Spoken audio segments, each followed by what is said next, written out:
de son activité et surtout de sa présence au salon Beauté Bien-être. Il s'agit de Pascal Yorana.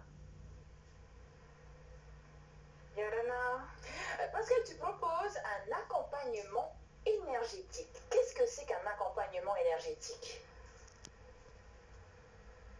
Alors, un accompagnement énergétique, ça se passe en face à face ou en digital, et c'est une séance qui permet de résoudre des questions que se posent les personnes qui viennent. Il y a une demande à la base, ça peut être une question de gestion du stress, une question de quelle est ma mission de vie, une question d'une décision à prendre, c'est du développement personnel, et on va durant la séance, j'ai une boîte à outils assez large, et on va dans la séance, quel que soit l'outil, arriver à faire soit un nettoyage énergétique, soit réaliser quelque chose, soit un oracle intuitif, soit une hypnose, peu importe l'outil qu'on utilise, on va arriver à renverser des blocages et à renforcer des ressources. C'est vraiment l'objectif de sortir avec une question résolue. Pascal, justement, quels sont ces outils que tu utilises?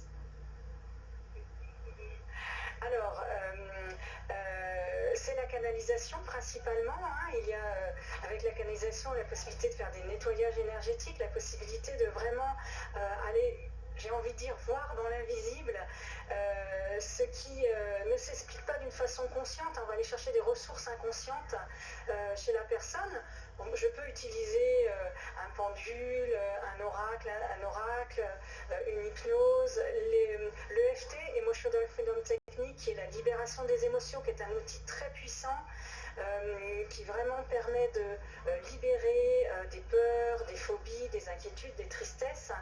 On est sur une libération des émotions et vraiment un renversement de tous les blocages qui apparemment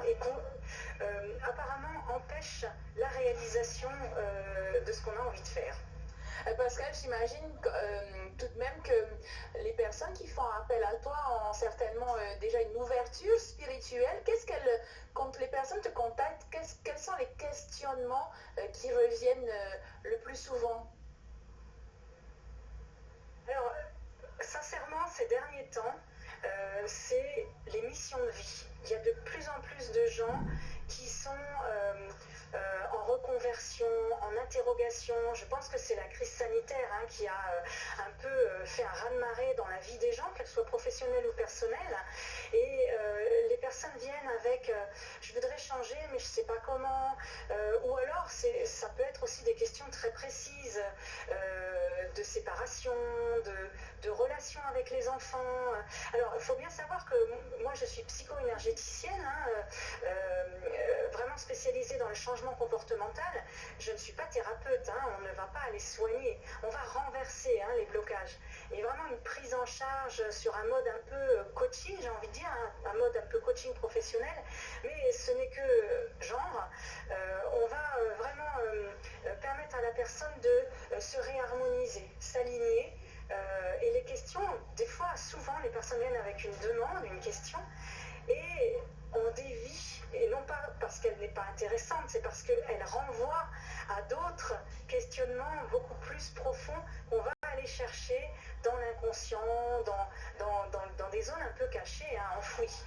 Alors effectivement, les personnes qui viennent se sont déjà interrogées, ne sont pas étrangères au monde invisible, à l'énergie, au mana, à ce que l'on a en soi, à ce que l'on donne et à ce que l'on va recevoir.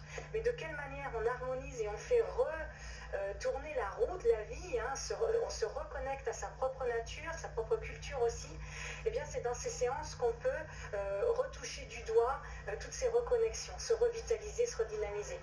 Tu as parlé des questions qu'on se pose et finalement on dérive sur d'autres questions, un peu comme un iceberg, la partie immergée de l'iceberg.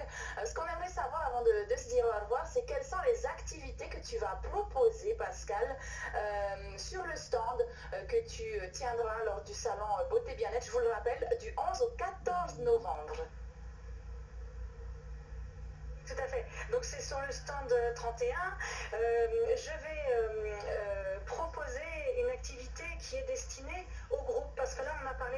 séance individuelle avec une personne qui vient et sa propre question, mais il y a aussi des ateliers qui s'appellent Enquête de soi, de 2 heures qui sont destinés de développement personnel, donc qui sont destinés à des personnes qui ont des questions assez pragmatiques, la confiance en soi, l'abondance, l'équilibre de vie professionnelle personnelle, la procrastination. Donc ça c'est Enquête de soi. Et puis il y a des stages d'une journée qui sont pour permettre de découvrir l'énergie. Comment on la capte, comment elle bouge, comment on la reçoit, comment on la ressent. Et donc je vais ouvrir pendant le stand, pendant le salon, les inscriptions pour des ateliers Enquête de soi et des stages qui s'appellent Itemana, qui démarreront en février. Donc je vais en parler davantage dans le stand et je proposerai des petites démonstrations gratuites de tests énergétiques, d'oracles intuitifs, de ressentis d'énergie. Donc il y aura vraiment de l'animation dans le stand pour que ce monde invisible, on se l'approprie en fait parce qu'il est tout autour et en Polynésie de façon culturellement on le vit tous. Et là, en tous les cas, je vais essayer de le rendre plus accessible en fait à tout le monde. Que l'invisible devienne visible. En tout cas, merci Pascal d'être intervenu dans notre